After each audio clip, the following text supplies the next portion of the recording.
falávamos sobre ídolo mudo. Quer levantar um ídolo mudo para a sua vida? É você ter um Deus que não tem espaço de fala com você. Às vezes você pensa assim, pastor, um ídolo mudo é uma imagem, igual tem lá na igreja católica. E eu não sou idólatra. Mas um ídolo mudo é um Deus que você intitula para você que não consegue falar com você. Você fala com ele, você ora, você pede, você agradece, mas ele não consegue falar com você. Porque o Deus da Bíblia deixou muita coisa aqui para falar com a gente. Tem muita coisa para ele falar com a gente. Mas as pessoas não querem ouvir, porque elas não querem viver debaixo de uma disciplina, debaixo de uma ordem. Elas não querem que a vida delas sejam direcionadas. Então elas levantam dentro do coração dela um ídolo mudo, um Deus que não tem espaço de fala. As pessoas querem as promessas de Deus? Elas querem. Mas a pergunta é, elas querem os mandamentos de Deus? Então, obviamente que ela passa a acreditar ou levantar para si um ídolo mudo. Um Jesus mudo. Um Deus mudo. Só que qual o problema disso? Se você invalida a Bíblia, o Deus da Bíblia não é o seu Deus. Então a Bíblia, a palavra de Deus que foi inspirada por Deus e os homens deixaram escritas, elas a todo tempo vai nos direcionar. E nós precisamos identificar a voz de Deus.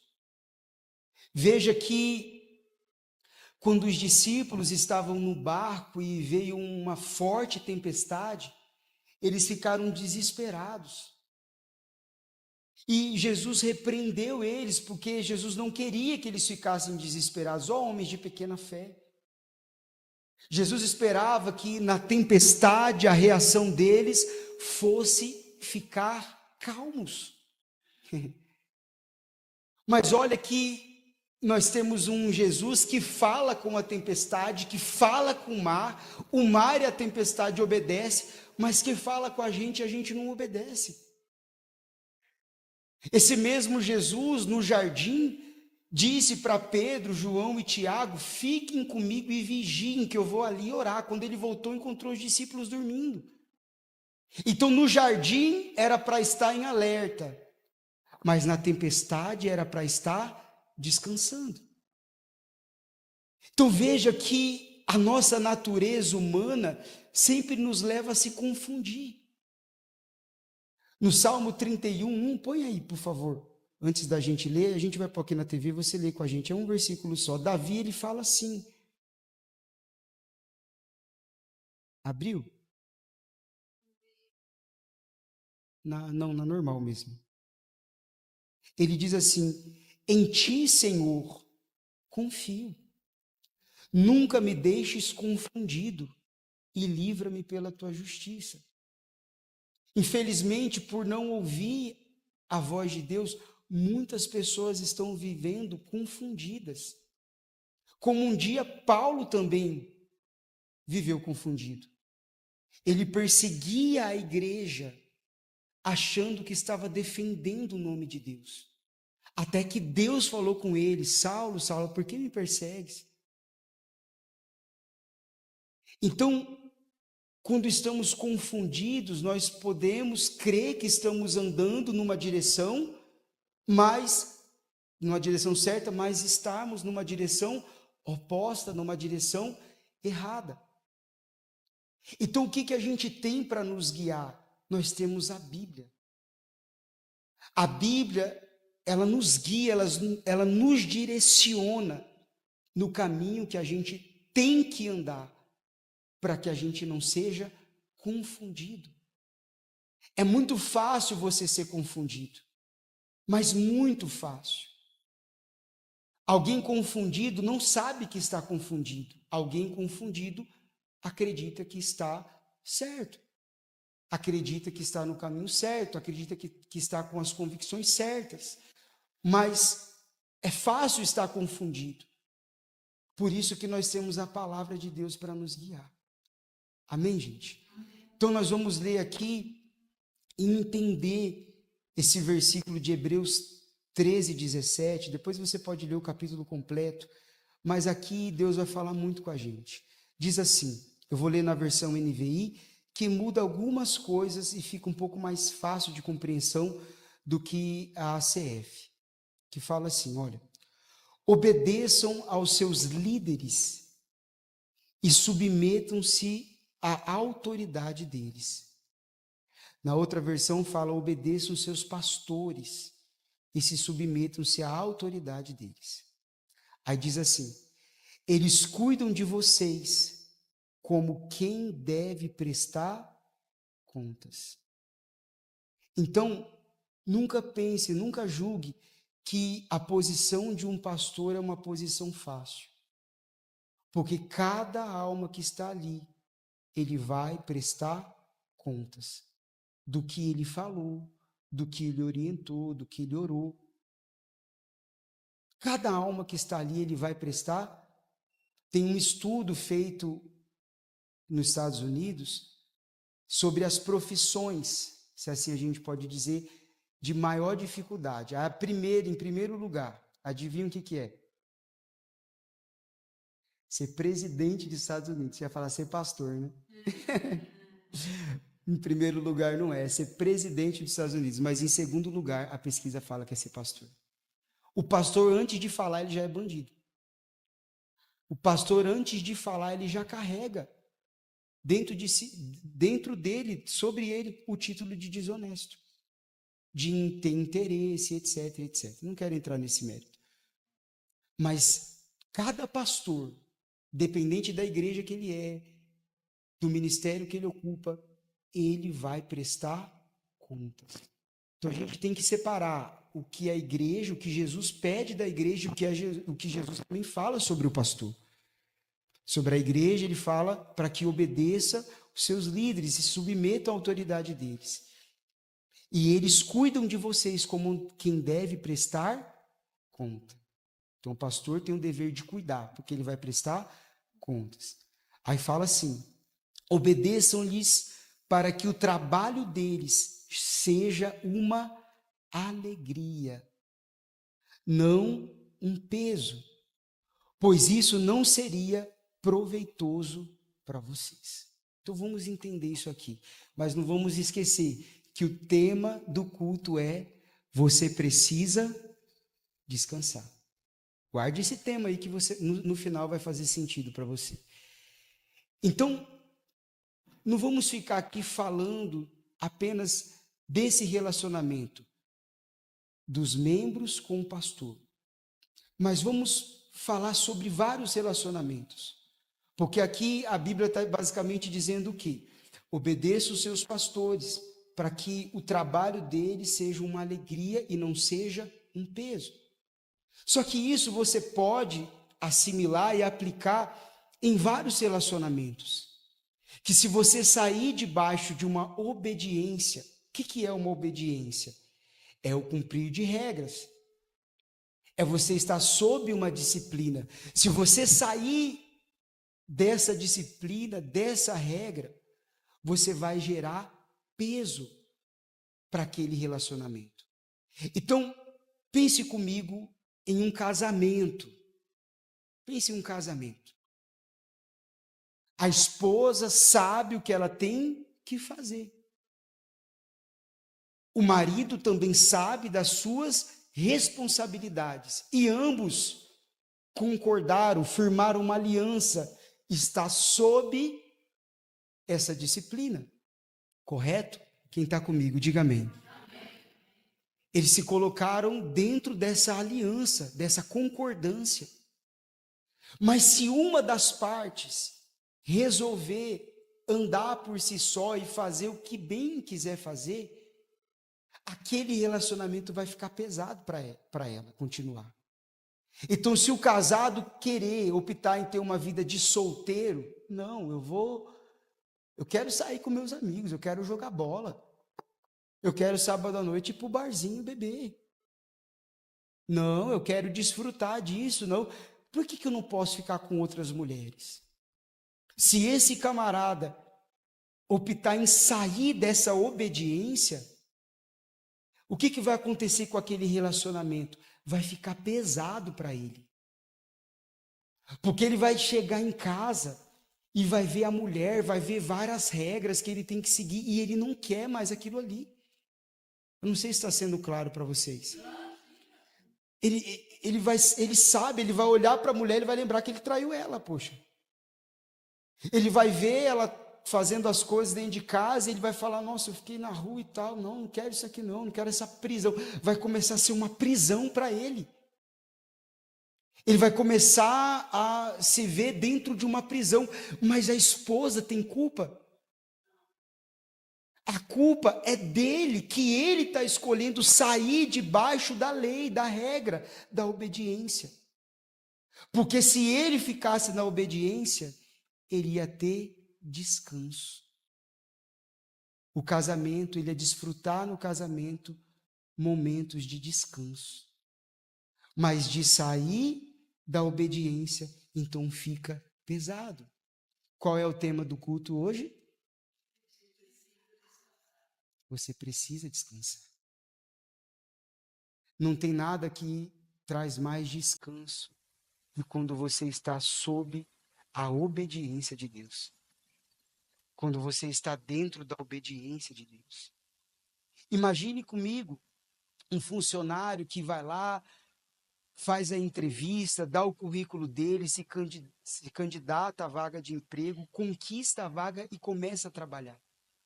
Ele vai entrar numa empresa e qualquer empresa que se preze, ela vai ter regras. É ou não é? Ela vai ter disciplinas, vai ter leis ali, vai ter regras a serem cumpridas. Mas ele acordou, ele assinou, ele deu o currículo, ele deu a carteira de trabalho dele, está lá. Ele entrou, ele assumiu aquela vaga de emprego. Então, normalmente, você tem um horário para entrar e um horário para sair. Se você fica mais, você ganha hora extra. Você tem funções que você vai fazer lá dentro. Tem regras comportamentais da empresa. Pode celular, não pode celular. Isso, aquilo, roupa que você tem que usar. É uma disciplina. Se você entra dentro dessa empresa e segue a disciplina, fica sob a obediência, dentro da obediência, lá você vai ter descanso. Você não vai ter ninguém te importunando, você não vai ter o encarregado, você não vai ter o chefe te perturbando. Mas se você, como funcionário, não, essa empresa aqui tem regra demais. Está falando que eu tenho que entrar 8 horas, eu quero entrar 8h30. E começar a querer burlar todas as regras, e você querer continuar lá, o que vai acontecer? Vai ficar pesado para você. Porque você vai ver as pessoas te olhando torto. Você vai ver aquele clima ruim. Porque tem disciplina, tem regras. Então, a falta da obediência gera esse peso. Por isso que precisamos entender que o pecado pesa. Quem vive na prática do pecado vive sempre pesado. Quem vive na prática do pecado, por mais que ela procure distrações, ela dorme com a consciência pesada. E se você está dentro da igreja, frequentando a igreja, mas não está feliz, não está nesse lugar de descanso, talvez porque você não está cumprindo aquilo que Deus pede para você cumprir. Então você não encontrou um lugar de descanso. Para muitas pessoas, a igreja é um ambiente de tormento e às vezes até acusação, mas ela não entende que a disciplina, as leis de Deus vai levar ela para um lugar de descanso. Foi ouvindo a Deus que hoje eu tenho um casamento, que eu tenho descanso. Quantas pessoas aí fora, quantas centenas de pessoas, centenas de famílias que vivem um inferno dentro de casa, que vivem um inferno, que o cônjuge dela é um estranho para ela. Quantos relatos de feminicídio, homens batendo na sua esposa. Então vão fugindo, as pessoas vão fugindo da disciplina, vão fugindo da obediência, achando que as leis de Deus são pesadas, mas elas não são pesadas. Pesado é você viver longe das leis de Deus. Pesado é você viver do seu jeito. Pesado é você viver com uma consciência que te acusa. A não ser que a sua consciência já está cauterizada. Pastor, o que é isso? É Deus falar, falar, falar e você tirar todos os espaços de fala de Deus. A sua mente cauteriza, ele não consegue falar com você mais. Você precisa descansar. É Deus falando para você. Você precisa descansar. Você precisa descobrir a sua identidade em Deus. O seu chamado em Deus. Você precisa entregar aquilo que Deus pediu para você entregar. Os seus caminhos, seu orgulho, sua prepotência, para você encontrar esse lugar de descanso. As pessoas fazem das datas comemorativas como se fosse um refúgio onde ela encontraria descanso. Na virada do ano vai ter pessoas lá na praia olhando fogos, mas com o casamento destroçado, com a saúde quebrantada, com a vida pessoal arrebentada, pessoas com depressão, pessoas com vontade de tirar a própria vida, vão estar lá. Eu não vejo seguir a Deus algo pesado, mas viver sem Deus é pesado. Então, a nossa oração deve ser: Senhor, não me deixe ser confundido. Não me deixe viver confundido, não. Eu quero que o Senhor nos instrua, que o Senhor nos dirija. A gente vive tempos muito difíceis dentro das igrejas, porque as pessoas estão atrás de um evangelho açucarado, de uma Bíblia doce. As pessoas estão atrás de promessas, mas não estão atrás da obediência. Mas não entende que para que a promessa se cumpra, ela começa com obediência. Para a promessa se cumprir na vida de Abraão, primeiro Abraão disse: Eis-me aqui. Para a promessa se cumprir na vida de Maria, ela disse ao anjo: Eis-me aqui, cumpra-se em mim a tua vontade. Então, todo fim de promessa começa com um princípio de vontade de Deus. As pessoas estão buscando caminhos de refúgios dentro da igreja e igrejas grandes para fazer dessas igrejas cavernas, lugares de esconderijo, se esconder. Quantas igrejas grandes que está cheio de pastor lá, se escondendo lá, o seu chamado lá dentro. Quantas igrejas grandes que está cheio de obreiros, servos, homens e mulheres de Deus que já foram grandemente usados com Deus, foram frustrados, mas aonde tem ser humano tem problema. Como nós falávamos na celebração da igreja, que a casa de Deus, ela não deixa ser de Deus porque ela tem um escândalo. Infelizmente acontece, mas Deus permitiu que assim seja, que a obra dele fosse feita por homens. E aonde tem ser humano, infelizmente, tem problema. Só que nós somos igreja. Então, quando a casa está com problema, eu não desisto da casa. Mas eu preciso me posicionar para poder ajudar a resolver o problema da casa. Então eu vejo coisas acontecer, pregações acontecer, arrastando multidão, e eu vou falar, as pessoas querem isso, então que se dane, eu não quero saber mais de nada, eu vou viver aqui, o evangelho começou em mim, vai terminar em mim. Não! Eu estou permitindo ser um canal de resposta em Deus para trazer para você a revelação que as pessoas estão buscando um evangelho açucarado. Um evangelho em partes, a cruz pela metade. Mas grave isso. Deus quer que você já inicie esse ano em um lugar de descanso.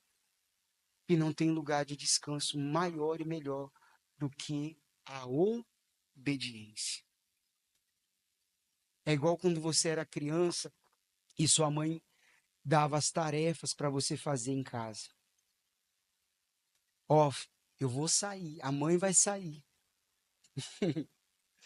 Você vai limpar o banheiro, você vai lavar a louça, você vai passar pano na casa. Quando eu chegar, eu quero ver tudo pronto. Isso é o básico, né? Aí sua mãe saiu. Aí você foi lá, lavou o banheiro, lavou a louça, lavou a casa, passou pano no chão, tal. Aí sua mãe teve um dia péssimo. Aí ela chegou em casa só querendo pegar só para pegar para fazer, para descontar o que ela não pôde descontar no trabalho. Só que aí ela chegou, cadê você? Comigo era moleque. Cadê você, moleque? Já abri a porta, tal. Mas você fez tudo. Então você ficava assim, é só ver o que ela vai fazer. Porque você sabia que ela não podia fazer nada. Esse é o lugar de descanso.